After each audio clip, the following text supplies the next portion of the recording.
ئەو کاتان باش هیوادارم هەمووتان لە خۆشی و شادی دابن، هیوادارم کێشەیەکی دەنگ و ڕەنگ و هیچ شتێک نەبێت تاوەکو بتوانین بە ڕێک و پێچی بەرنمەیەکی تایبەت ساز بکەین لەسەر ڕێککەوتن و ئاوێتەبوونی هێزەکانی سووریای دیموکراتیک و هەڵوەشانەوەی لەگەڵ دەستپێکردنی پرۆسەی با بڵێن چارەسەری لە ئیمڕانی لە نێوان دەوڵەتی تورکیا و ئۆجەلان و بە شێوەیەکی ناڕاستە و خۆپەکەکە ئەمە بێگومان کاریگەریەکی تەواو لەسەر سووریاش دەکات. بەڵام بەتەنیا ئەمە نییە، شتی دیکەش هەیە لەو بەرنمەیەدا باسییان لێوە دەکەین. هیوادارم بەرنمەکە بەدڵی هەمووتان بێ. ئەو هاوڕێیانەی لەسەر فێسبوک ئێستا کە دەمان بینن بە تایبەتی لەسەر فێسبوک ئەو پەخشە ڕاستە خۆیە نامینێ بەردەوام پێتان دەڵێم ئەگەر دەتانەوێت سوود لە بەرنمەکان وەربگرن دەبێ بێنە سەر کەناڵی یوتیوبی هیوا خۆشنەوە. ناوی من ئێستا چۆن نووسراوە لەسەر یوتیوب ناوی من دەنووسن، کەناڵەکە دەدۆزنەوە و سوبسکرایب یعنی فۆلۆوەری دەکەن بە زمانێکی دیکە بەیانجی ئیشتیراکی دەکەن بۆ ئەوەی لە ئایندەدا بەردەوام بتوانن بەرنمەکانم لەسەر کەناڵی یوتیوب ببینن. من بە تەنیا یوتیوب بەکار دێنم. ئانۆنسێکی دیکە ئەمڕۆ بەیانیش ئەنجامدا کە بەرنمەیەکی تایبەتم لەسەر تۆڕەبوونی ئۆجەلان کرد دەربارەی ئەوەی کە تێبینیەکانی لە ئیمڕالی دزیان پێ دەکرێت و بەپێی بانگەشەی ئەو بۆچوونی ئەو دەمپارتی و قەندیریش تا ڕادێک دەستکاریشیان تێدا دەکرێت. لەوێدا باسم لەوە کرد کە لەمە دووە ئەو کەناڵە گەورە دەبێت و کێشەیەکی ئەو کەناڵە هەیە لە ماوەی ئەو 3-4 ساڵانەدا ئەوە بووە کە دیسپلینی نەبووە، واتە کاتەکانی پەخش دیاریکراو نەبوونە،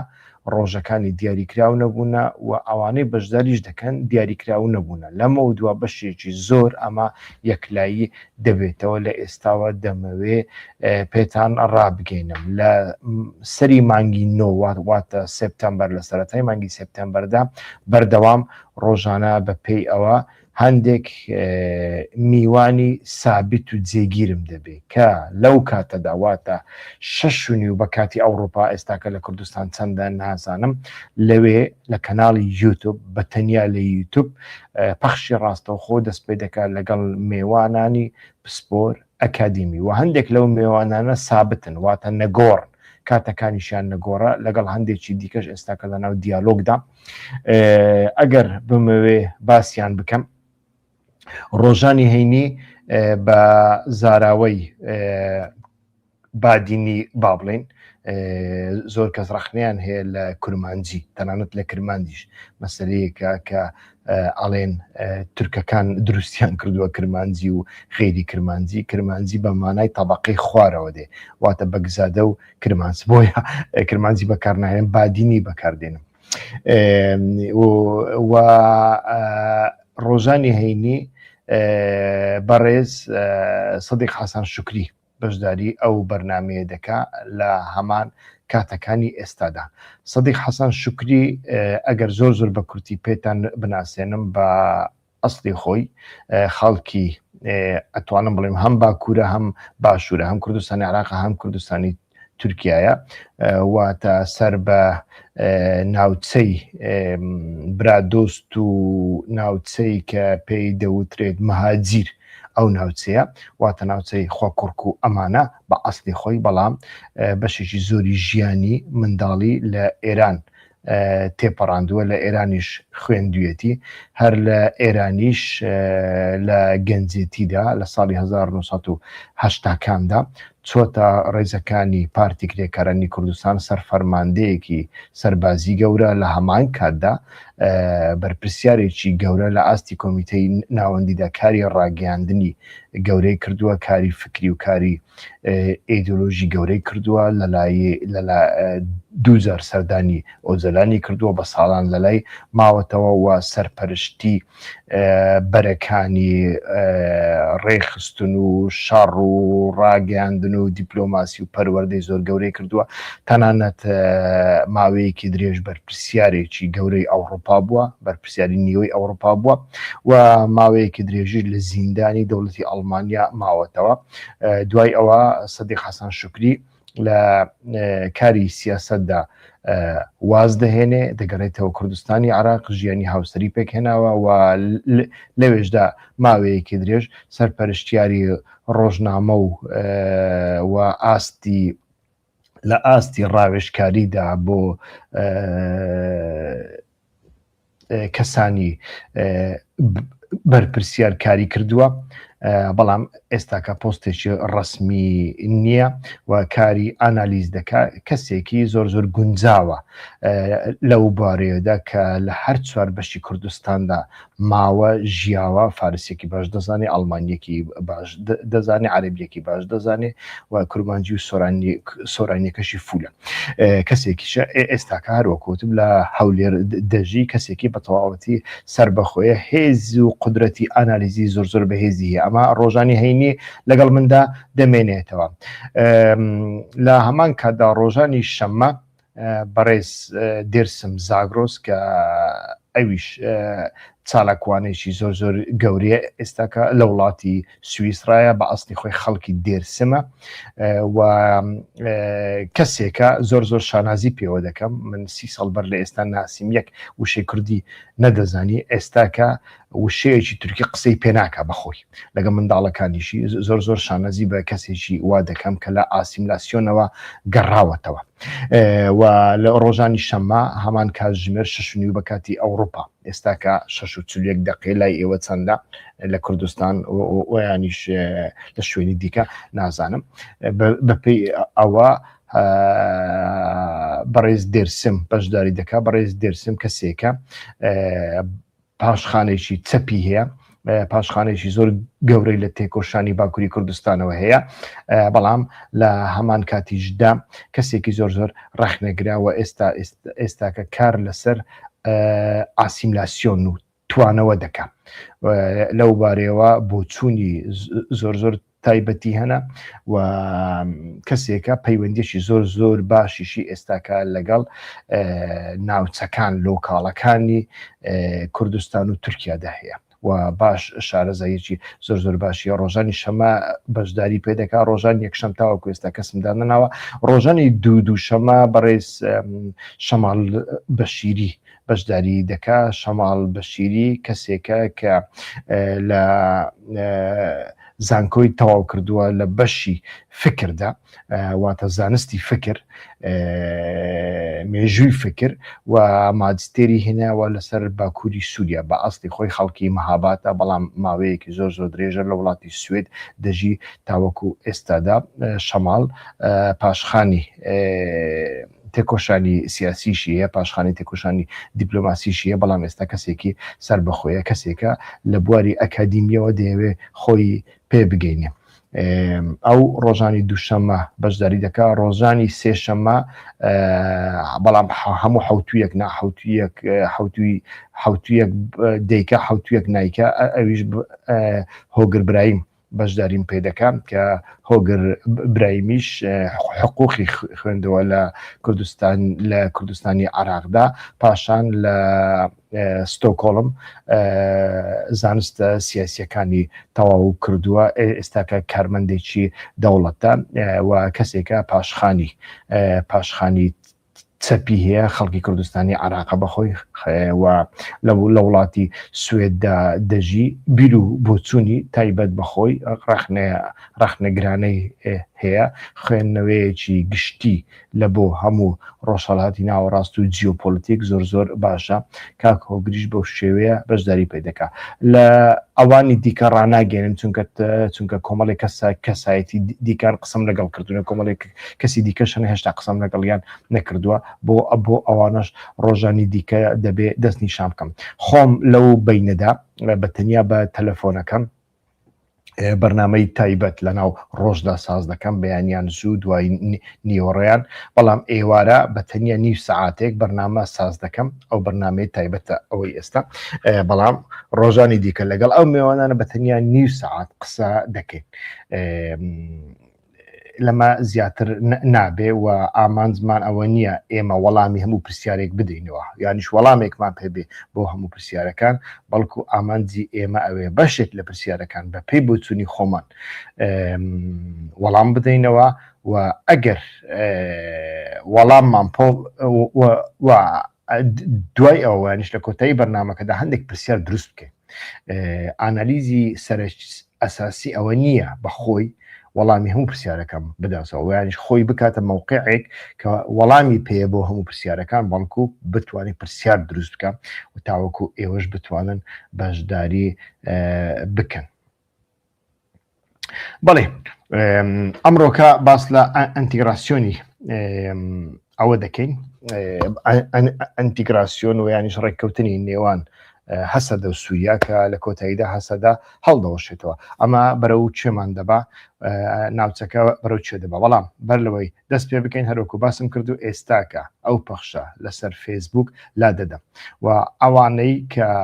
سوبسکرایب نین ئەمە دوا دەرفەتیانە تکایە ناوی من ئێستا چۆن نووسراوە هیوا خۆشناو بەلاتینی بەو شێوێ ناوم لەسەر یوتیوب بنووسن، لە کەناڵی لە یوتیوبدا کەناڵەکە بدۆزنەوە و لەوێدا بەشی سوبسکرایب کلیل بکە بۆ ئەوەی جارێکی تر پێویست نەبێ ئەو کارانە بکەیەوە. هەر کاتێک ئەمن بەرنامەم ساز کرد گوگل ئاکاونتەکەت لە ڕێگەی یوتیوب ئاگدارت دەکاتەوە کە هیوا خۆشناو بەرنمەیەک ئێستا لایف دەکەم. ئەمە هەم لە بۆ ئێوە هەم لە بۆ من باشە، چونکە من لەسەر فێسبوک هیچ بەرنمەیەک ناکەم. ئەو بەرنامانەی کە فێسبوک دوایی دەیان سڕێتەوە بەخۆم بیسڕمەوە باشترە. بۆیە ئێستاکە لەسەر فێسبوک کۆتایی بە پەخشەکە دێنم، بەڵام لەسەر یوتیوب باس لە ئەنتیگراسیۆن ڕێککەوتن و هەڵوەشانەوەی هێزەکانی سووریای دیموکراتیک دەکەین. لە ئێستاوە تکایە شێری بکەن و ئەگەر پرسیارتان هەیە لە ئێستاوە پرسیارەکانتان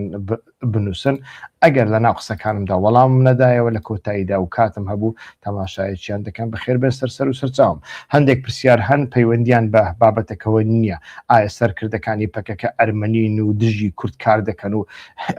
یعنی بەڕاستی ئەمە ئێمە لەکوێی دنیادا دەژین. ئەمە برادرێکی دیکەش کە دکتۆریشە، هەرچەندە ئەمە بۆچوونی خۆی نییە، بەڵام کەسێک کە دکتۆری بێ و 30 ساڵ بێ و 40 ساڵ بێ لە ئەوروپای خوێندە بێ و یانیش لە ئەوروپا بژی کاری پزیشکی بکە، دەبێ لە بواری فکریدا بەڕای من دەبێ هەندێک خۆی پێش خستە بێ، یعنی پرسیارێکی وها وەرنەگری. سەرکردەکانی پەکە ئەرمەنین، باشە دەوڵەت باخچەلی دایکی ئەرمەنیە و باوکی ئەرمەنیە، خزمەت بەچێ دەکا؟ خزمەت بە ناسیۆنالیزمی تورکی فاشی دەکا چەندین ساڵە. و دژی چێە؟ دژی ناسیۆنالیزمی ئەرمەنیە. هاکان فیدان چێە؟ هاکان فیدان کوردێکی پاک و پاڕاوە، دایکی کوردە، باوکی کوردە، لە عەشیرەتێکن کە ڕنگ بێ 500 ساڵە تێکەڵ بە خەڵکی دیکە نەبوونە، یعنی زەواج لەگەڵ خەڵکی دیکە ناکەن بە تەنیا لە ناو خۆیاندا پس مام و دۆت مام و ئەم جۆرەشتانە. هاکان فیدان چ دەکا؟ هاکان فیدان 40 ساڵە خزمەتی ناسیۆنالیزمی تورکی دەکا،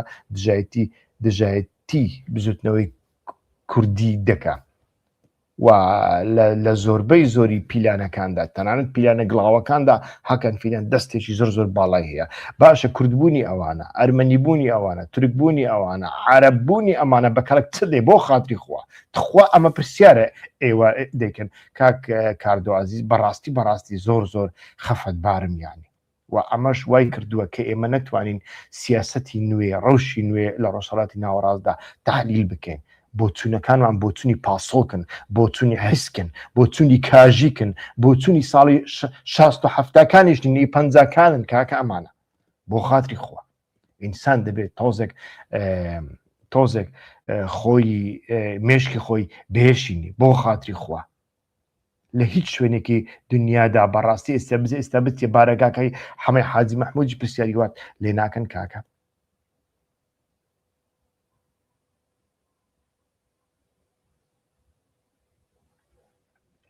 بەڵێ بابینە سەر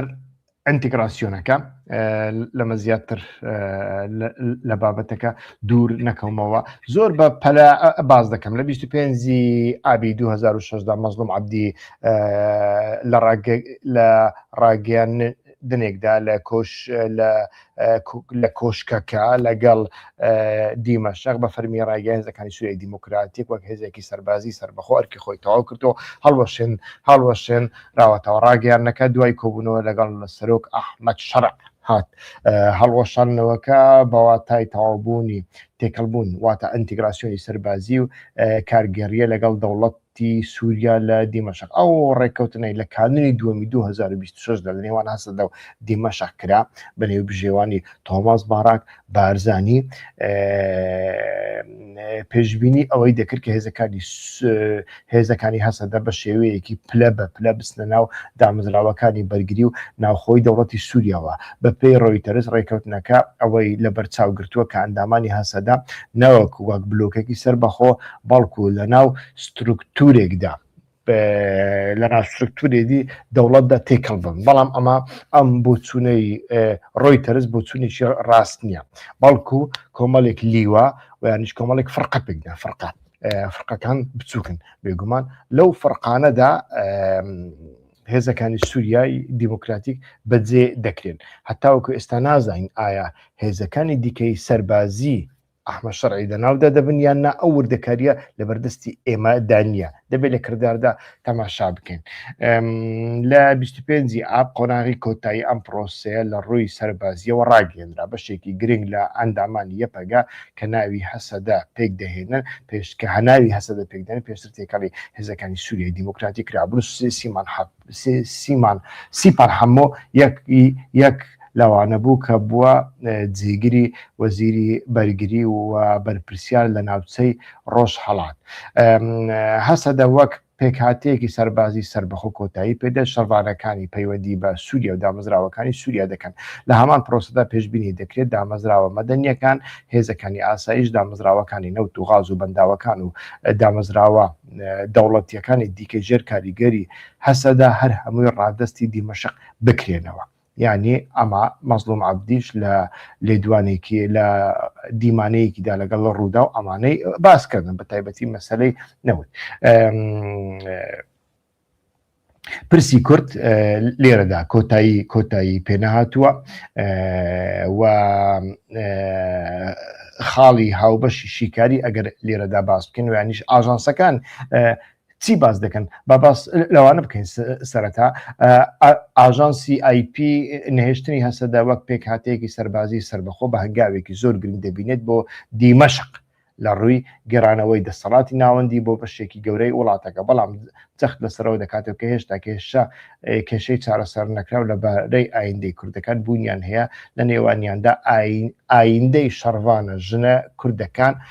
دەست بەسەرکردنی مافی یاسایی و کللتوری و بە تایبەتیش لە دەستوری بنچینیدا فاینانشل تایمز بابەتەکە دەخاتە چوارچێوەیەکی استراتیژیەوە کورد نزیکەی دەیەکە دەستبەرداری ئەو هێزە چەکداری و زەمینەی دانوستان کاریەکان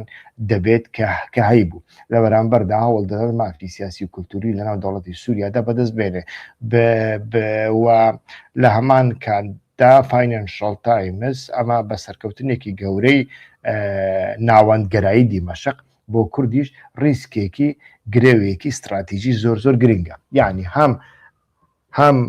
ریسکێکە هەمیش گرێوێکی استراتیژی زۆر گرنگە بە پێی فاینانشل تایمز کەواتە پرسیارە سەرچیەکان کوردەکان دۆڕاندیان یان دیمەشق بردیەوە تۆزێک بابەتەکە لەمە ئاڵۆسترە بەڕاستی کە بە دووشە باسی بکەین و سادەی بکەینەوە لە کۆڵخۆماندی بکەینەوە دوای ئەوەی هێزەکانی سەربازی و میکانیزمی ئیداری خۆبەڕێوەبەری هەسەدە نەما کورد لە بەرامبەر ئەوەدا دەتوانێت مافی دەستوری کولتوری بەڕاستی دەستە بەر بکات یان نا و لێدوانەکەی مەزلوم دوێنەی مەزلوم عەبدی کە تێیدا جەختی لەسەر پرسی پەروەردە بە زمانی کوردی کردەوە سەرنجڕاکێشە عەبدی ڕێگەیان کە ئەڵشەرە هەلوێستێکی ڕوونی لە بەرامبەر پەروەردە بە زمانی دایک وەرگرتەوە و پێشکەوتن هەبووە لە کۆبوونەوەکە بەڵام لە دەستووردا هەتاوەکو ئێستا ئێمە شتێک نابینین ڕەشنووسێک ئیمزاکراوە ئەمەشیان نابینن ئەوەی مەزلوم عەبدی ئەیڵێ ئەمە بەتەنیا قسەیەکە یان لەسەر کاغەز نووسراوە ئەگەر لەسەر کاغەز نەبێ واتایەکی نییە ویانیش ئایا دەیهەوێ گەڕەکەکەی خۆی تۆزێک ئارام بکاتەوە. ئەمەیان جارێ نازانین. پێشتر جوانانی شۆڕژگێر هەبوون چالاکیان دەکردن، هەر کەسێک خۆپیشاندانێکی کردبە باسی ئەسەدی کردبە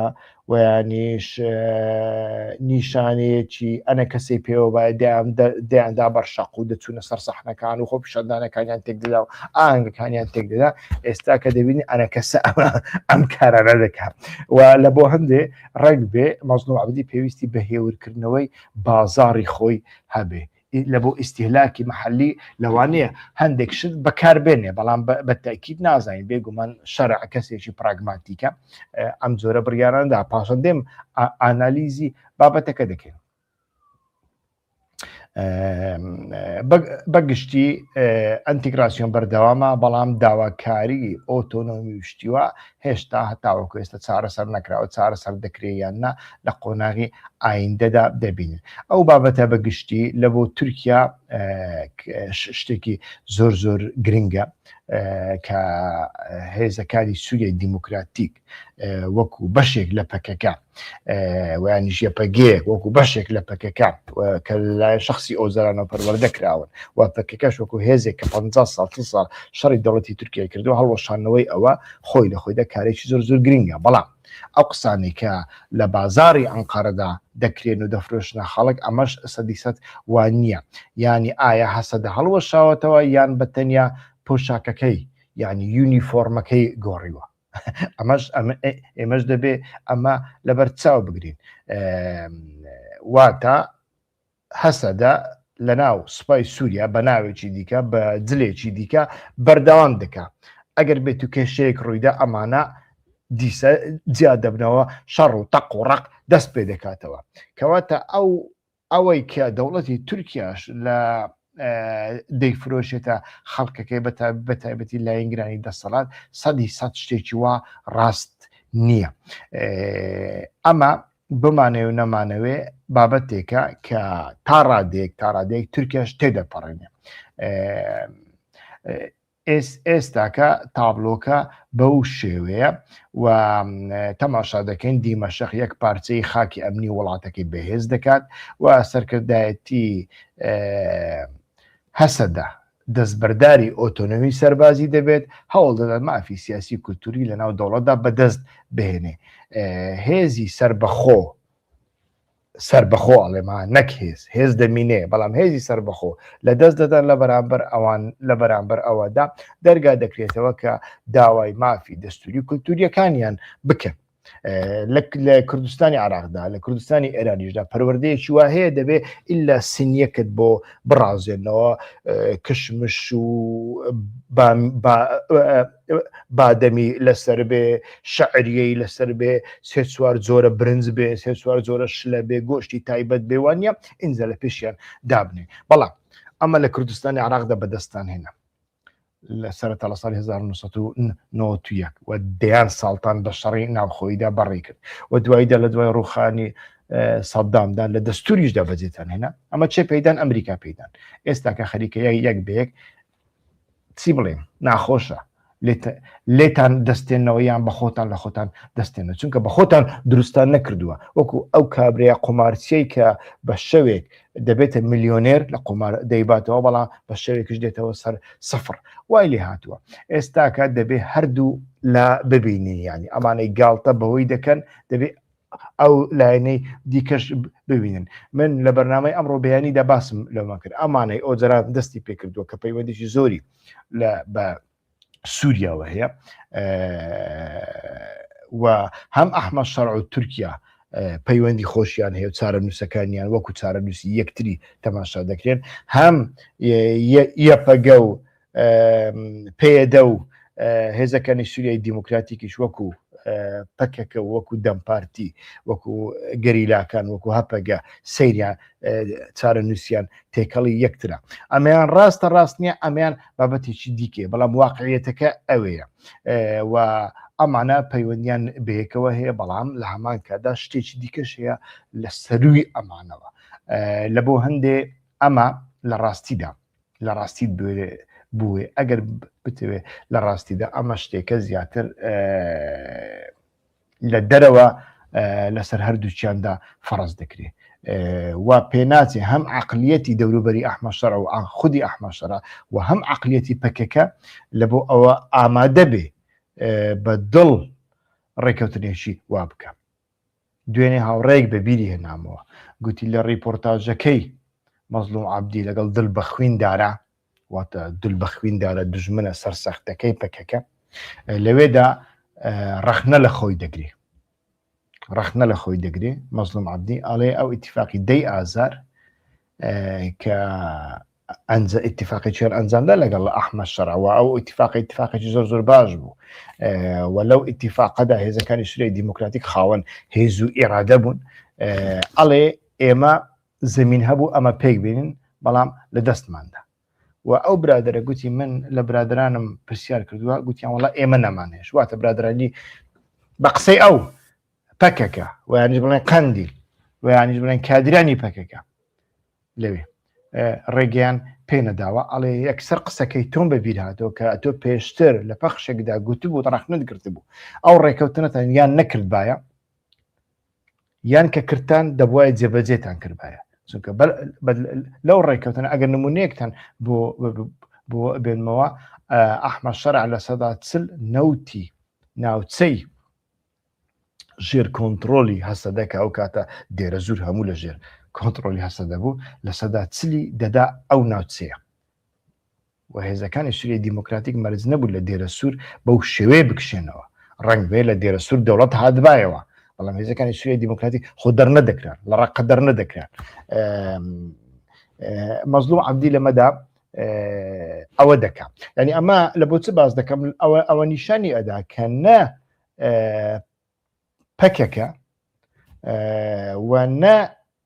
دەوروبەرانی ئەحمەد شەرع هیچ کات بە خۆشەویستی خۆیان لایەنگری ئیتیفاقێکی وانە بوون ئەمە هەڵو مەرجێکە بە سەریاندا دەسەپێنن و ئێستاکەش باوەڕیان بە تەواوەتی بەو ئیتیفاقە نییە هەر لە بۆ هەندێک هێزەکانی سووریای دیموکراتی هێزەکەی خۆی بە تەواوەتی هەڵناوەشێنتەوە هەر لە بۆ هەندێک ئەڵێ ئێمە دەبارەی وەکو بلوک بچینە ناو سوپای سووریادا نەک بە فەردی بۆ ئەوەی کەینێ ویستمان بینە دەرەوە دیسە بچینەوە چیا و شەڕ و تەقێک بکەینەوە ئەحمەد شەرعیش بە هەمان شێوە ئەویش ئەڵێ کاتێک هەڵومەرج باشتر بوون ئەوەی ئەوەم ئەمن پێم داوم لێیان دەستینمەوە ئەمەش هەیە بەڵام هەڵو مەرجەکە زۆر جیاوازە هەردوو لە ناچارن و ئێستاکە بۆتان باز دەکەم ئەمریکا چی پێکە ئەمریکا ئێستاکە لە ڕێگای تێکەڵکردنی هاوبەشە خۆجیەکەی پێشووی دژی داعش لە ناو دەوڵەتی سووریا دەچێتە خۆناغێکی نوێ لە پەیوەندیەکانی لەگەڵ دیمەشق ئێران و رووسیا هێشتنی هێزێکی چەکداری سربەخۆی ژێر پشتیوانی ئەمریکا باڵانسە ناوچەیەکە دەگۆڕدرێت ڕۆیتەرز ئاماژە بۆ دەکات کە واشنگتۆن ئەم تێکەڵبوونە وەک وەرچەرخانێکی مێژووی هەڵدەسەنگێنێ بەڵام لێرەدا ئاگداریەکی زۆر گرنگیە دەتوانین هەوڵی هەست هەڵوەشانەوەی هەسەدا لە 26 ئابدا وەک دەرئەنجامێکی یەکلابوونەوەی سەربازی سیاسی وەربگرین بەڵام بۆ وتنەوەی هەموو وردەکاریەکانی تێکەڵبوونەکە هێشتاکە تەواو نەبوون هێشتاکە زووە یعنی بۆن کە من باسم کرد ئایا ئەو فڕقانەی هێزەکانی سووریای دیموکراتیک پێیان دەدرێت لەناو ئەوانەدا عەرەب مەبەستم عەرەب نییە چونکە هێزەکانی سووریای دیموکراتی خۆی نیوەی عەرەبە ئێستا کە عەرەبێکی زۆری تێدایە بەڵام ئایا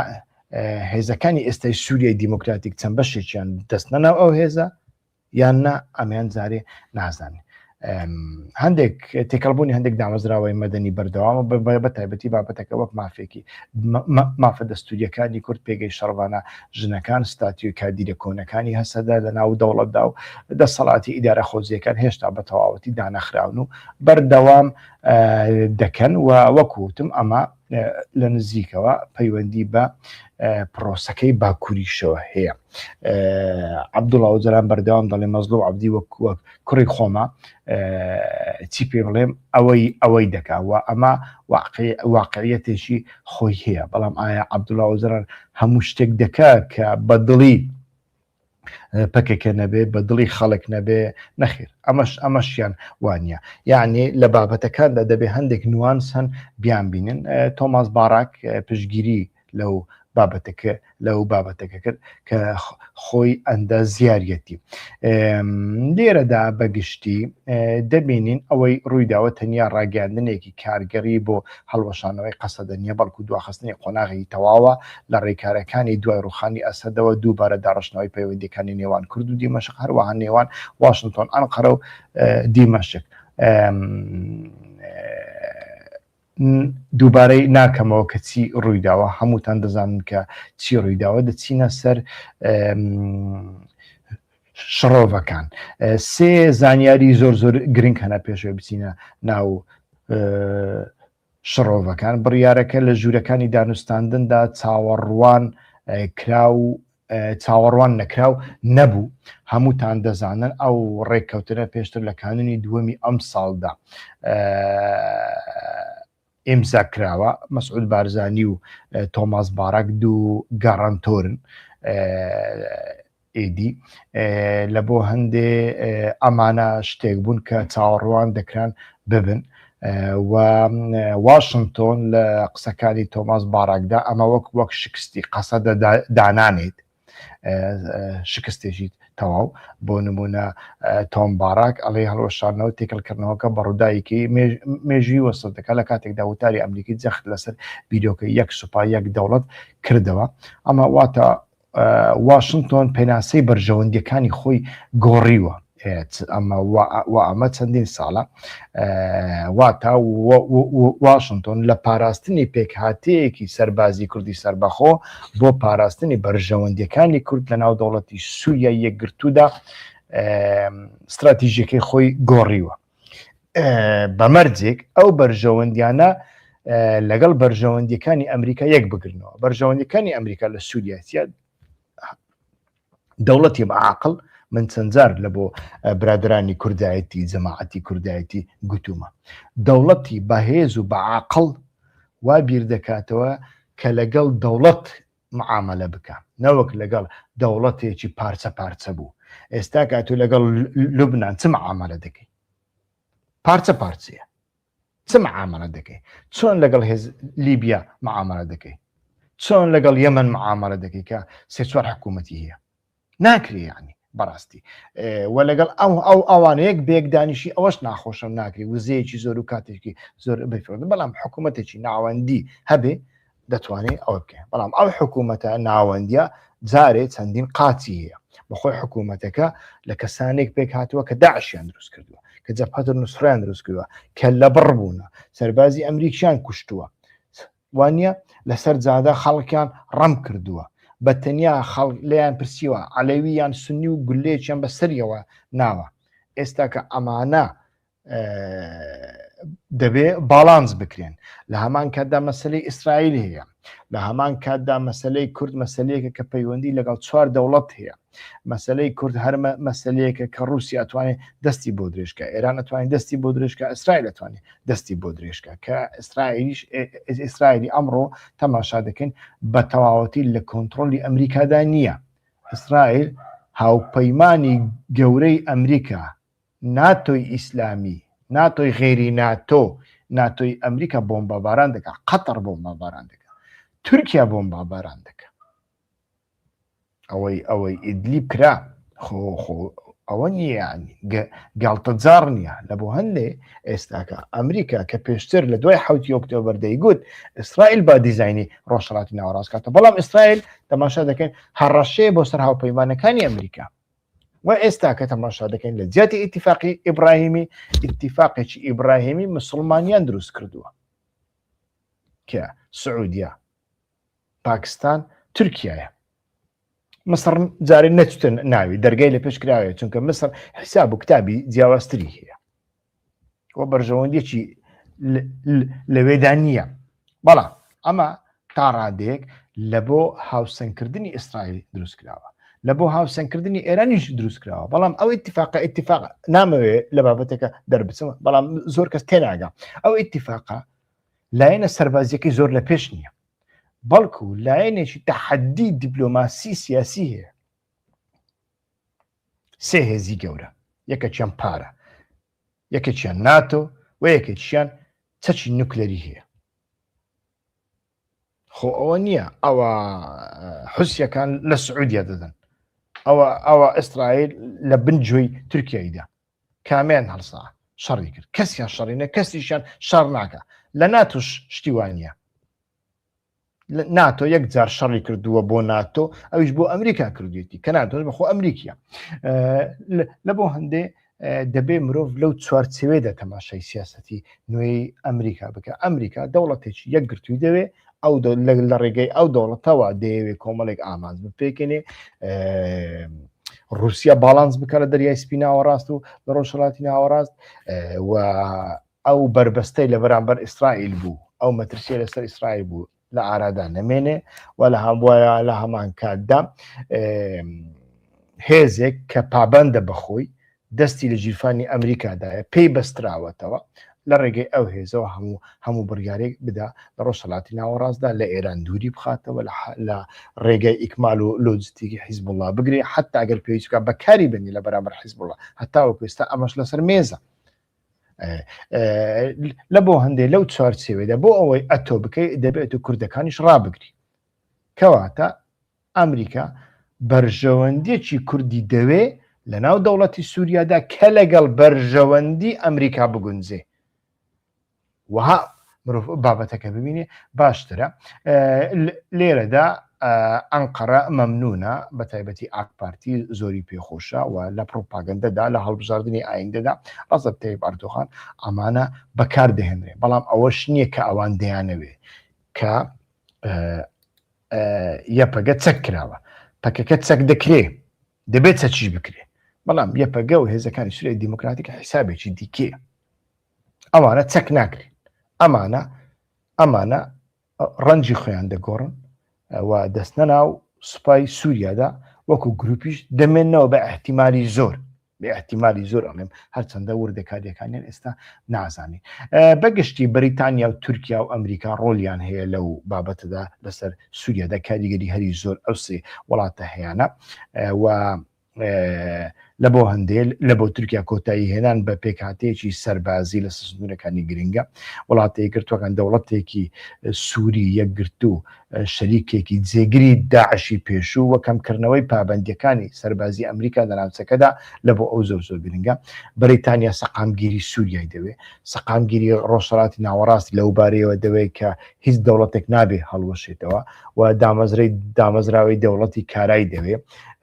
بەرەنگاربوونەوەی تیرۆر و کەمکردنەوەی مەترسیەکانی پێشووی و کۆچبەری دەوێت بەریتانیا. دیمەشق گێڕانەوەی سەروەری سوپا خاک و سەرچاوەکان لەژێر دەسەڵاتی ناوەندیدا دەوێت. لێرەدا یەک لە کێشەکانی کێشە گەورەکان ئاستەنگ لە بەرامبەر ئەمەدا مەسلەی ئیسرائیلە. ئیسرائیل چۆن تەماشای ئەو بابەتە دەکا. پێش هەموو شتێک هەر بەگشتی مەسلەی چارەسەری کێشەی کورد، گفتوگۆی کورد لەگەڵ دەوڵەتە ناوەندیەکان، ئێران بێ، عێراق بێ، سووریا بێ، تورکیا بێ، ئیسرائیل پێی خۆش نییە. ئیسرائیل ئەمەی پێخۆش نیە، چونکە ئیسرائیل زۆر لە مێژە لە شێستەکانەوە پیلانێکی هەیە، هەر کاتێک دەوڵەتێک بەدڵی ئەو نەبێ، لە بەرژەوەندی ئەودا نەبێ، کارتی کوردی لە بەرامبەردا بەکارهێناوە و لە دواییدا دەوڵەتەکەی ڕووخاندووە و یانیش ناچاری گفتوگۆکردنی کردووە و ئەو کارتە کوردی ئەمجارە فرۆشتووە وەکو لە شێستەکان بەکاریهێنا لە بەرامبەر مەلا مستەفادا. و ئێستاکەش ئیسرائیل ئەمە استراتیژیەکی گشتی ئیسرائیلە بەخۆی، یعنی وڵاتانی ناوچەکە هەتاوەکو بچووک ببنەوە، هەتاوەکو پارچە بن، هەتاوەکو عنسوڕی نائارامیان تێدا بێت لە بۆی باشە یەک لەوانش کوردەکانن، دروزەکانن، نەتەوە غەیرە مسلیمەکان کە بەکاردێن. ئەمە لە کابینەکەی نەتەنیاهودا زیاتر زەق دەبێتەوە، بە تیۆری باسی دەکەن، پێشتر باسییان نەدەکرد دەیان کرد بەکردەدا، ئێستاکە بە تیۆری باسی دەکەن. بەڵام وەکوتم ئەمڕۆکە کوردەکان بەشی زۆری لەو گاڵتە جاریە ئیسرائیل تێگەیشتونە، تەنانەت کوردە ئێرانیەکانی پرۆکسی ئیسرائیلیش لەوە تێگەیشتونە، بەڕاستی لێ تێگەیشتونە. کوردە پرۆکسیە یعنی کوردایەتی زایۆنیش لە ڕۆژهەڵات لەمە گەیشتووە کە لە هەمویان نزیکترە لە ئیسرائیل بە پەژاکێکەشیەوە لێی تێگەشتووە ئەو کارتە بەکاردێنن هەتاوەکو ئێستاش مەترسی ئیسرائیل بەکاردێنن ئۆجرانیش بەکاردێنی ئۆجران ڕۆژ نییە باسی ئیسرائیل نەکە ئیسرائیل لێتان دەدا ئەگەر وانەکەن ئیسرائیل وا دەکە دەیان ترسێنی ئەمیان بابەتێکی جیاوازە هەر لە بۆ هەندێک ئیسرائیل بەگشتی بەو بابەتانە هیچ دڵخۆش نییە و ئەم هێڕشەی هەری دوایی کە لە ئیدلیب ئەنجامیدا لەو سەردەمەدا ئەنجام دەدرێت کە ئیتیفاقەکە نزیک بۆتەوە لە جێبەجێکردن ئیسرائیل ئەمەی هیچ کات ناوێ بەڵام چی بۆ دەکرێت ئیسرائیل لە ڕووی سیاسی لە ڕووی دیپلۆماسی لە ڕووی بەکارهێنانی هێزی نەرم قودرەتەکەی بۆتە سفر لە سەدا سفر لە هەموو جیهاندا جگە لە هەڵساندنی دوو فڕۆکەی F-35 و لێدانی بە بۆمبە هیچی دیکەی بۆ ناکرێ قووەتێکی وهای نییە من ئیسرائیل ئێستاکە زۆر لاواز دەبینم من ئێران لە ناوچەکەدا بەهێزتر دەبینم بەڵام ئێرانیش لە کاتێکدا دەتوانێت لە سووریا سەر لە نوێ هەڵمەتێک بکاتەوە کاتێک کێشەکانی لەگەڵ ئەمریکا چارەسەر ببن چل دقەیە قسە دەکەین بزانم بە پرسیارێک هەبێ جوابتان بدەمەوە ئەگەر پەیوەندی بە کوردەکانەوە هەیە کاک دیار عومەر باسی لە بۆچوونی ڕامی عەبدوڕەحمان کردووە کە ئاڵێ خەریک کە کورد نییە خەریکە دڵی دەتەقێت بۆ وەزعی داماوی کوردیانی ئەو ناڕازیە لە هەسەدە دەڵێت ئایا خەباتی ئێوە تەنیا بۆ پۆست بوو ئەو ڕەخنەیە لە حێزەکانی سووریای دیموکراتیک لە ناو خۆشەوە دەگیرێ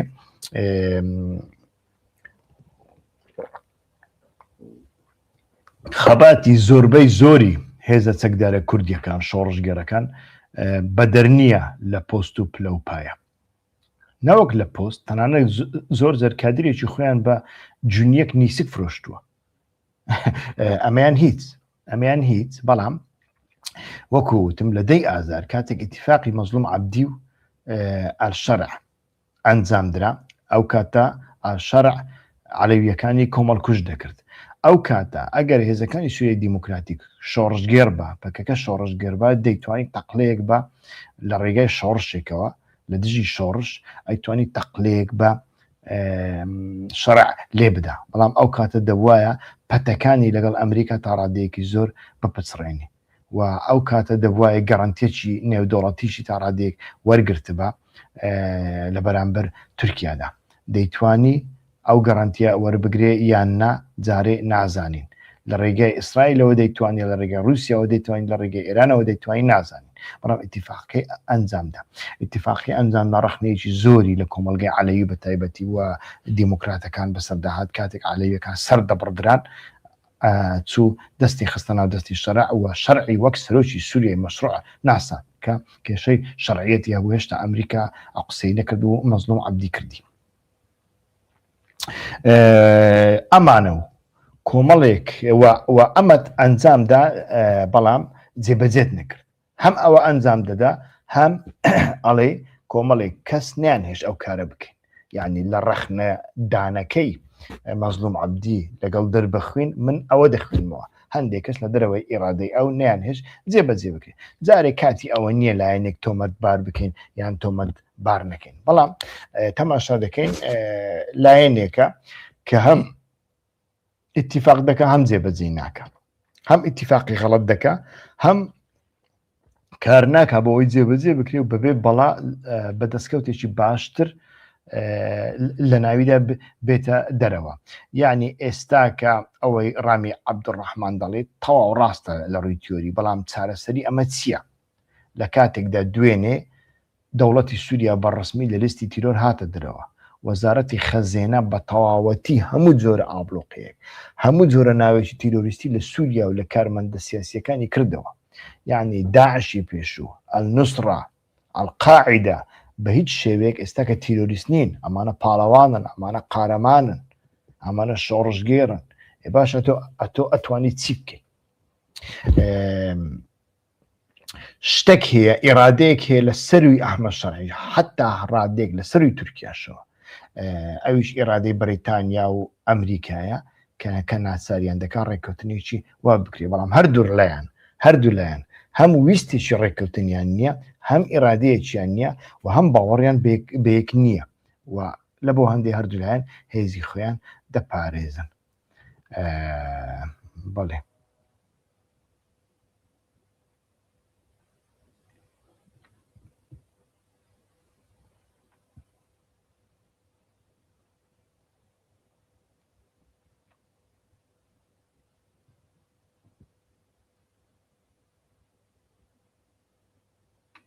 کاک سامان پرسیارەکەت ڕوون نییە. سەلمان عەزیز پرسیارەکەت ڕوون نییە، تێنەگەیشتم بەڕاستی ئەوە چ پرسیارێکە بەڕاستی. مەبەستم ئەوەیە کە دەستگا جاسووسیەکان ئەوانەی کردوتە سەرکردەی کورد تا لە کاتی گرنگدا گوتاری کۆتایی بە شۆڕشی کوردی بێ. ئەمانە قسەی بێمەعنا نازانی، قسەی زۆر بێمەعنا، قسەی شێتن، بەڕاستی قسەی شێتن. یعنی لە بۆ هەندێ بەڕاستی ئینسان دەبێ ئەم جۆرە قسانە کۆتایی پێبینێ. ئۆجلان ئەرمەنیە، عەلەویە، سونیە، دەوڵەت باخچەری تورکە، یعنی ئەمانە بەڕاستی بابەتی سیاسی نین، بابەتی عەقلانیش نین، بابەتێکی شێتانن. یعنی بە مەنتیقی شێتی من ناتوانم وەڵامی بدەمەوە. کاک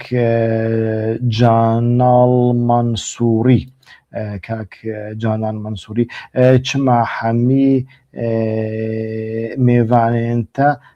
چەپگەڕ و کۆمونیستن، یەک ژوانە کۆمونیست نینە و گەلک ژوانە چەپگەڕژی نینە. بلێسە کەنگی چەپگەڕە، بلێسە کەنگی چەپگەڕە کاکۆ نەوسایە. شەماڵ بەشیری چما چەپگەڕە من فام نەکرد، وەڵڵا هۆگرژی چما چەپگەڕە من فام نەکرد. یانی مە بەخۆ هەزار ڕەخنێمە لەسەر چەپگەڕی هەیە. کاک جاناڵ منسووری لە مرۆڤ دکارێ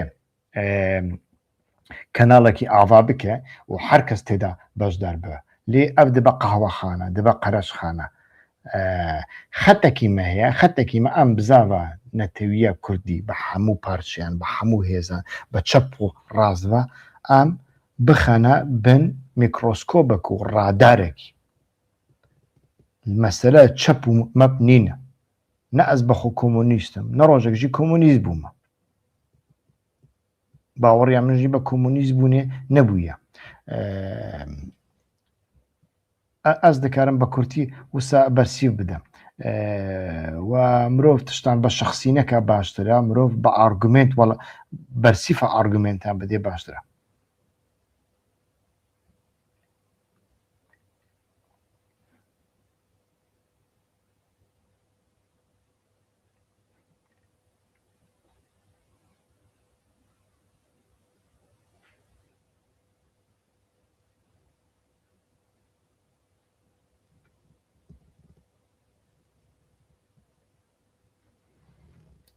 کاک ژۆلیان سوپاس بۆی کۆمنتێتە.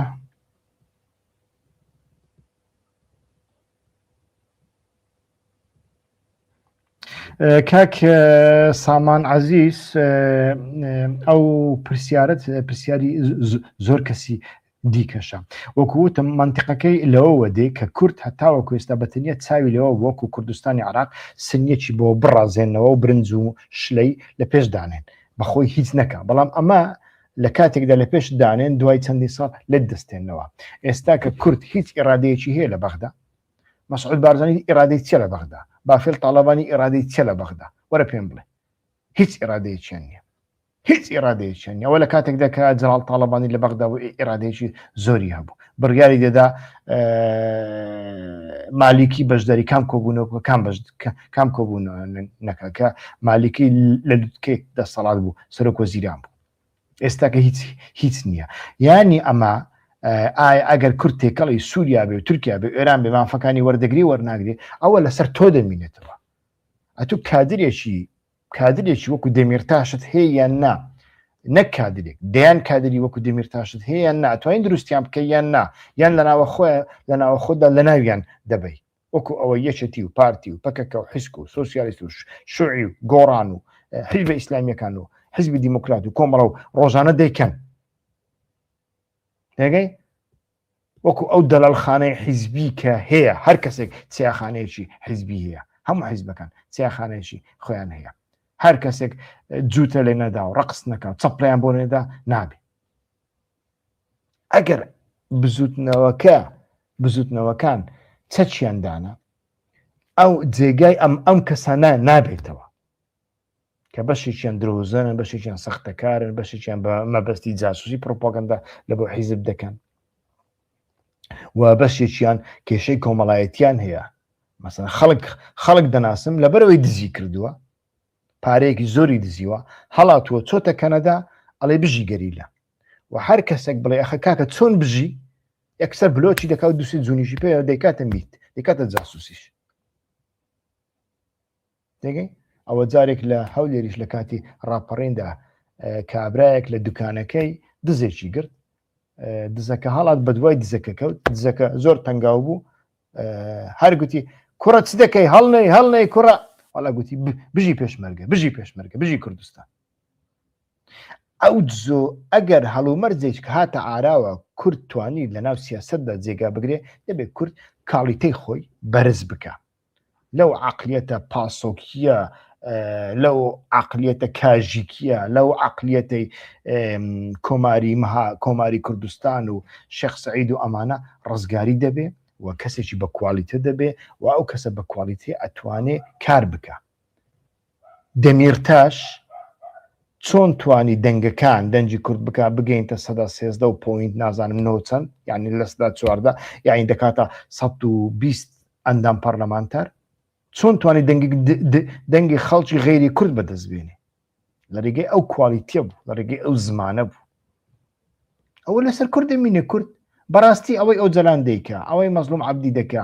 هیچ پەیوەندی بۆەوە نییە مافەکانی کورد دەدرێن نادرێ هەموو لەسەر تۆ دەمینێ لەسەر کورد دەمینێ لەسەر خۆیان دەمینێت چۆن جێبەجێ دەکەن کادری بۆ دروست دەکەن کادرەکانیان چێن کادرەکانیان چۆن هەڵسو کەوت دەکەن چۆن سیاسەت دەکەن عەقلەکەیان چۆنە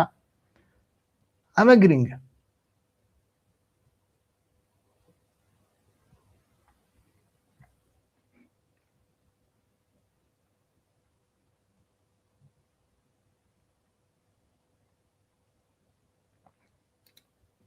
زمانی کوردی و ئەم جۆرە شتانەش تا ڕادەیەکی زۆر جێبەجێ دەکرێن بەڵام وتم قۆناغەکەی مەزلوم عەبدیش دەستی پێ دەکات تا ڕادەیەک وەکو قۆناغەکەی ئۆجەلانە لە سووریا تا ڕادەیەک کۆپی یەکترن چاولێکتری دەکەن پەیوەندیان بەیەکەوە هەیە و ئەمانە لە ئایندەدا شتێک نامینێ کە بۆ ئەوەی نەبن شتێک نامینێ ینی بیانوەک نامینێ بۆ ئەوەی نەبن باش ئەگەر 3 میلیۆن کورد لە سووریا ئەگەر هەیە نازانم 3 میلیۆن هەیە یان نا ئەگەر بڵێن ئێمە باشە ناچینێ مەکتەب ساڵێک چ ڕوو دەدا ئەگەر لە تورکیا ئەڵێن 20 میلیۆن کورد 20 میلیۆن کورد گوتی ناچینێ مەکتەب هەتا زمانی کوردی نەکرێ دەوڵەت ئەتوانی نەیدا شتیوان نییە کاکە شتیوان نییە ئێوە هەر چاوتان لێ بتاندنێ ئێدە بە خۆت بیکە ئەوە جارێک فەرماندارێکی ئەمریکی لە پەرلەمانی ئەوروپا بینی تەسادف کە شەڕی کردبوو لەگە پێشمەرگە لە دژی داعش دەگو مردم سووتان بەدەست ئەوانەدا ئەوانە هەر دیانەوەی دەدەویان پڵستی هەر تیاننەی هەر بیان دێ بە خۆیان هیچ ناکەن هەر دەبی بیان دێ عەقلی ئێمە وایە دیار عومەر لەگەڵ جەنابەتمە ئەو عەقلە دەبێت بگۆڕدرێت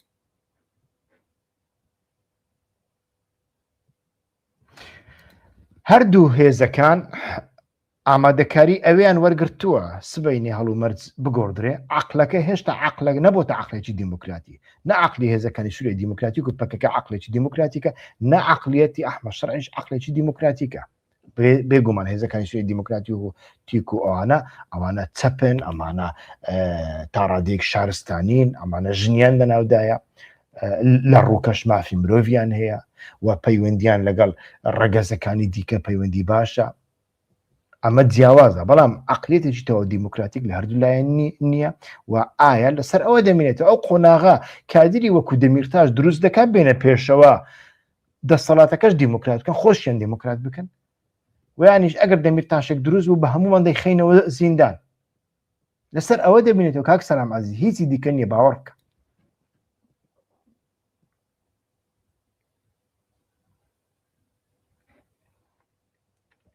بەتەنیا چەند کەسێک پرسیار دەکەن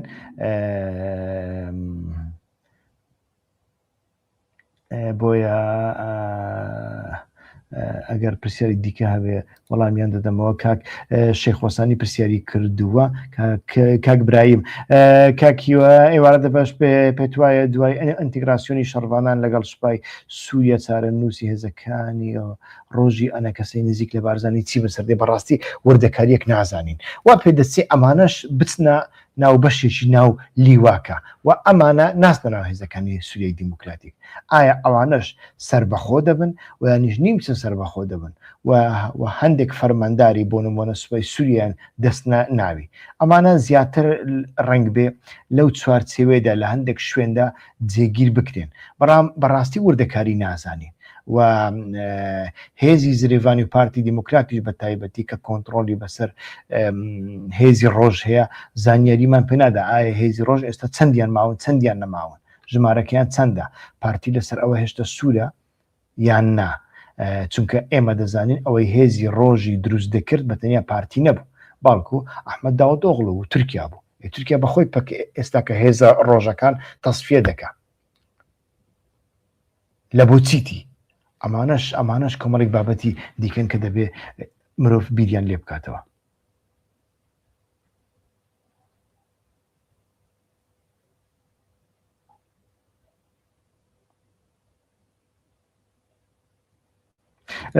بەڵێ ئەحمەد شەڕە هەندێک مەرسوم دەرەخا و ئەو مەرسومانە گرنگ دەبن دەبێت تەماشا بکەین هێشتان و باس لەوە دەکرێت کە پۆستێکی ڕاوێژکار هەیە بەڵام نازانم عەبدی قبولی کردووە یان نا پێشتریش ئەحمەد شەڕە ئەو پۆستی داوا کردووە لە بۆ عەبدی بۆ ئەوەی هەر لای خۆی بێ لە دیمەشق بێ بەڵام بۆ چوونی دیکەش هەن مەسەڵەن ئۆزەرانیش داوای کردو کە کاری نەتەوەیی بکە کاری نەتەوەی چیە نازانم و ڕنگ بێ مەزلوم عەبدی بی هەوێ بە شێوەیەک لە شێوەکان تا ڕادەیەک هەم لە ناو خۆ بێ هەم لە دەرەوە بێ بۆ ئەوەی ئەگەر باڵانسەکە تێکچوو بتوانێت دیسا ببێتەوە سەرفەرمانداری هێزەکانی سوورەی دیموکراتیک ئەو حیسابە شێ لە مشکیاندا وەکوتم لایەنەکان باوەڕیان بێکترین نییە زاری نازانین بەڕاستی خۆشنەڕوان ئێکاکیەوە هەر جەنابەت گوتێتە ئەو جەران هێڕشڕەشەی لە دەمیرتاش کردیە کێشەی ئەوەیە کە سەرکردەیەکی باش دروست بێ ئەوانە پێشتر لێی ئەدەن بەو شێوەیە نازانم باسم کردووە یان نا بەڵام وتومە کە بەڵگەم هێناوەتەوە کاکە قسەکانی کۆنسەی سەرۆکایەتیم هێناوەتەوە کە هێڕشیان کردوتە سەر دەمیرتاش ئەو جەران بەو شێوەیە هێڕشی کردووە نەخیر ئەو جەران هەموو کەس ڕەخ نەدەکا دەمیرتاشیش ڕەخ نەدەکا و خۆی بە باڵاست دەستر دەبینێ لە هەموو سەرکردەکان دەمیرتاشی بە کوڕی خۆی دەبینێ ئەوەم باس کردووە بەڵام نازانم لەکوێ گوتومە ئۆزەلان هێڕشی کردوتە سەر دەمیرتاش ئەوەم باس نەکردو بەڵکو کۆنسەی سەرۆکایەتی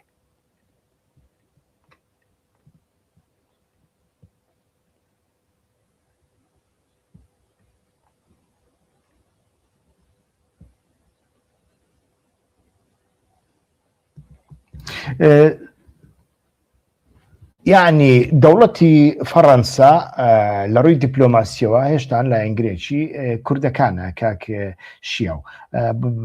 هێزەکانی سوورەی دیموکراتیکە بەڵام لە هەمان دەوڵەتیش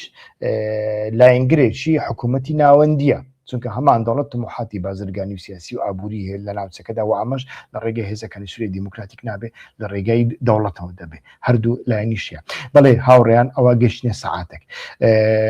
دیسا دووبارەی دەکەمەوە من سیاسەتی پەخشەکانم دەگۆڕم دسپلینەکەی دەگۆڕم میێوانەکان دەگۆڕم کاتەکانم جێگیر دەبن سەعات 6:30